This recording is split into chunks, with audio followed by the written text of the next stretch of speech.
叫天盘、悬空盘，这里是无极盘。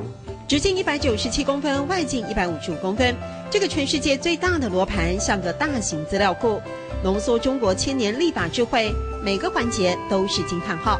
这个是108个同心圆嘛，对不对？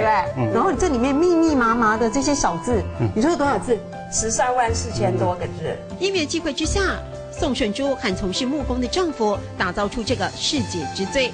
延伸传统农民力，得考究自然时序，制成和修正得齐头并进。胚生到做到最后，全部组合也经过1-2年了。这个木头有没有？刚开始我们在制作的时候啊，经验还没有那么足的时候，也会变形啊。最难的部分不在外形，而是这条细细的经纬线。罗盘中的磁针容易受金属干扰，得费心定位。集结古老和现代之大成，是文化产物，也是客家人的科技文学。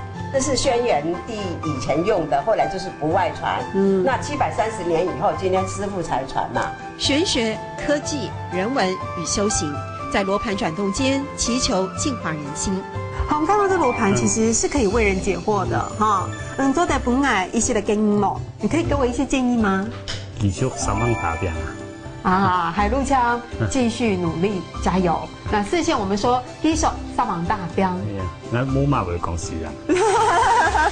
这宫廷罗盘是全世界最大的罗盘，在里面浓缩了老祖宗的智慧，同时现在大家也才知道它跟客家文化的传承也有某种连结。学会希望让它能够申请金氏世界纪录的认证，希望指日可待。做在本来一些的建议哦，继续3万大标。